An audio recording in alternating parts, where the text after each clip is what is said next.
नमस्कार. Home minister जाऊबाई जोराच्या आजच्या भागात मी निलेश आपल्या सगळ्यांचं मनापासून स्वागत करतो.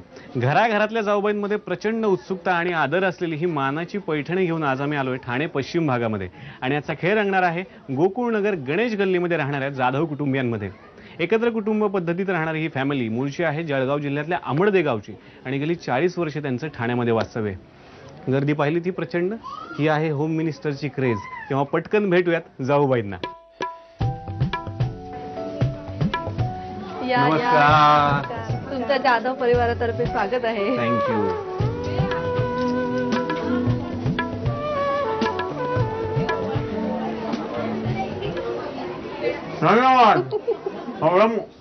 एवढा मोठा पेढा आहे की मला बोलताच येईना.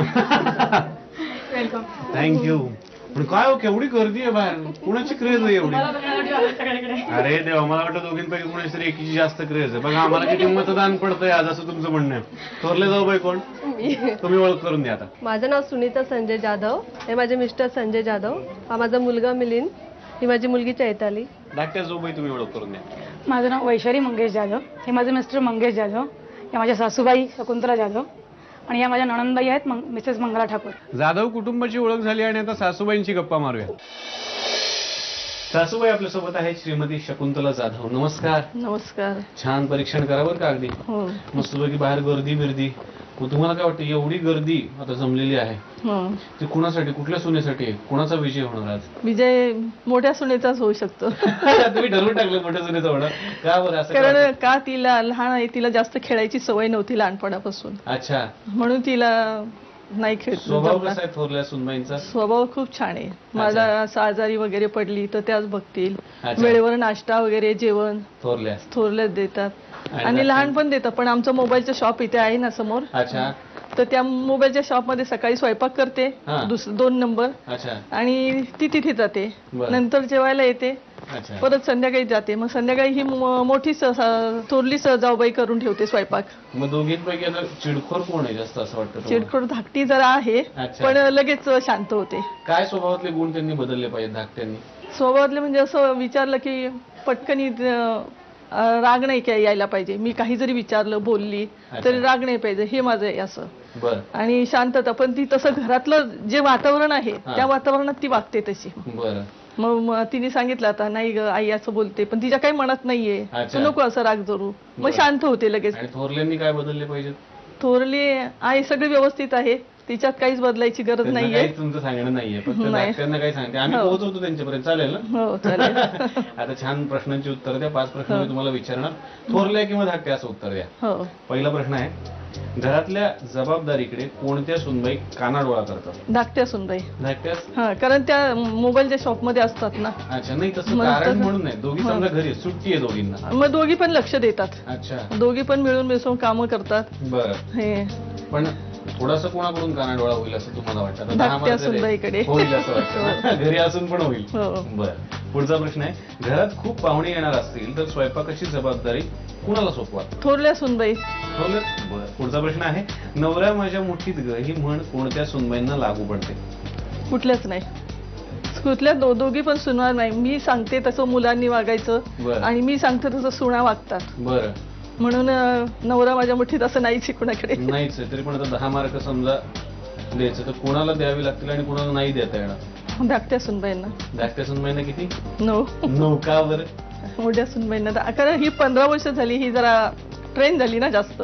कशाबद्दल ट्रेन झालेले? जास्त मुठीत ठेवायला नाही. मुठीत नाही ठेवत ते. मग असं मी सांगेल ते वागण्याला. बरं. नाही आपल्याला काय विचारायचं की नवरा माझ्या मुठीत म्हटल्यानंतर आता थोडंसं वागणं बदलतं ना मिस्टरांचं. ऐकावं लागतं बायकोचं. तर तसं कोणाकडून होतं? धाकट्या सुनबाईच जरा हे वागतात त्या. होऊ शकतं त्यांच्याकडून मुठीत ठेवणं. धाकट्या सुनबाईंनी उत्तर दिलंय. पुढचा प्रश्न आहे तुमचे नातलग शेजारी आणि मित्र परिवार ही नाती कोणत्या सुनबाईंनी व्यवस्थित जपली आहे? दोघी पण व्यवस्थित जपतात पण थोरली जास्त जपते आणखी. 10 मार्क त्यांना. 10 मार्क. ओके. पुढचा प्रश्न आहे एकत्र कुटुंब पद्धतीचा वारसा कोणत्या सुनबाई व्यवस्थित चालू ठेवतील? मोठ्या सुनबाई. मोठ्या. छान गप्पा तुम्ही मारल्यात आणि आता भेटूयात आपण सुनबाईंना.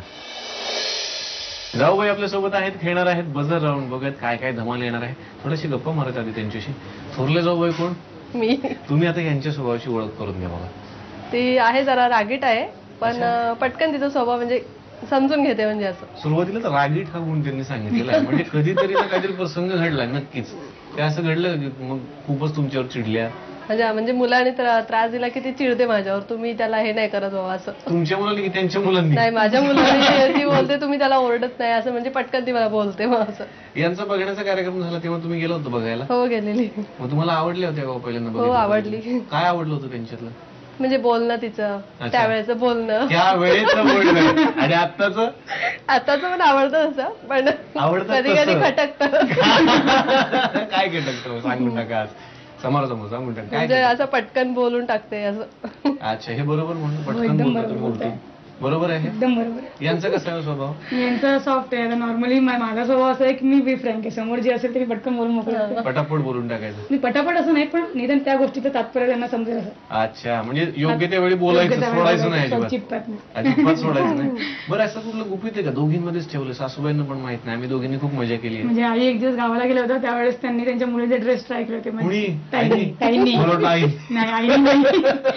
ताईने ट्राय केले होते, मग जीन्स आणि टॉप वगैरे घालून बघितले, त्याच्यावर त्यांनी फोटो काढले होते. अच्छा. आम्ही आईंना आल्यानंतर खूप दिवसांनी दाखवले ते फोटो. तुम्हाला आवडतं तसं? हो. आई बाहेर गेल्यावरच काय केलं बरं? म्हणजे मला असं हे वाटतं जरा awkward वाटतं असं. भीती वाटते. म्हणजे बाहेर जाऊन घरी घातले नाही, पण घरातल्या त्यांनी ट्राय केले आणि फोटो काढून घेतले असं. अच्छा, खूप छान तुम्ही गप्पा मारल्यात आणि आता छानसा आपण राऊंड खेळूयात. 5 प्रश्न मी तुम्हाला विचारणार, पटापट उत्तर द्या. हो. चला, तुमचा पहिला प्रश्न आहे, सासूबाईंचा आवडता छंद कोणता आहे? बोला. टीव्ही पाहणे. अगदी बरोबर उत्तर दिलेलं आहे. रोख 200 रुपये धाकट्या जाऊबाईंकडे गेलेले आहेत. मला आता मी वाटलं बोलले चालेल ना, म्हणजे हा? असं कोणी दाबलं कोणी चालेल. दाबायचं ते? म्हणजे काय अहो, कोणी दाबलं तर म्हणजे काय दोघींचा वेळ चालू आहे. गैरसमज करून घेऊ नका, एकेकीला नाहीये. चला, पुढचा प्रश्न आहे, घरातील सर्व मंडळींना हे आवडतं, पण नीट ऐका, पण मोठ्या जाऊबाईंची मुलगी चैतालीला हे आवडत नाही. काय आहे ते? नाही. नॉनव्हेज. अगदी बरोबर उत्तर आहे. रोख 200 रुपये तुमचे. मोठे जाऊबाई कोण? तुम्हाला माहिती पाहिजे, तुमची मुलगी. ती मला जास्त काय करते. अच्छा, असं आहे का? चला, पुढचा प्रश्न आहे, सासूबाईंचा आवडता अभिनेता कोणता आहे? अरुण सरनाईक. अगदी बरोबर उत्तर आहे. रोख 200 रुपये तुमचे. आणि आता थांबू नका, ते उत्तर देतील म्हणून. दोघांना कॉमन क्वेश्चन आहे. चला, सर्व कुटुंबाला सुट्टीमध्ये इथेच जायला आवडतं? महाबळेश्वर. उत्तर चुकलं यावेळेला. तुम्ही उत्तर देऊ शकता. आम्हाला सर्वांना सुट्टीमध्ये नाशिकला जायला आवडतं. अगदी बरोबर उत्तर आहे आणि रोख 200 रुपये तुमचे. अभिनंदन. पुढचा प्रश्न आहे, सहकुटुंब अलीकडेच एकत्र पाहिलेला मराठी सिनेमा कोणता? नटरंग. नाही, उत्तर चुकलंय तुमचं. तुम्ही उत्तर द्या. नटरंगच काय नाही. येत आहे? काय ते अप्सरा? नाही, बेल नका वाजवू, डायरेक्ट उत्तर द्या, तुम्हाला संधी आहे. अप्सरा आलीचं नाव काय? अप्सरा आलीचं काही नाही नाव. नाही. उत्तर चुकलंय दोघींचंही. तुम्हाला तर आलंच नाही, तुमचं उत्तर चुकलं. बरोबर उत्तर होतं, मी शिवाजी राजे भोसले बोलतोय. नाही. सर्वांनी नाही पाहिला आम्ही, आम्ही सर्वांनी. नटरंग बघायला गेलो सगळेजण. तुम्हाला उत्तर चुकीचं मिळालेलं. पण आता कसं आहे माहितीये का, चालेल. मला जरी उत्तर चुकीचं मिळालं तरी ते तुमच्या घरातल्यांनी दिलेलं आहे, चालेल, सासूबाईंनी काही दिलेलं आहे. problem नाही. त्यामुळे आता हेच मी बरोबर पकडणार आहे. चालेल. आता हे तुम्ही विचारायचं त्यांना. तुमचे पैसे गेले ना तर ते त्यांना विचारा. त्यांच्याकडे वसूल करून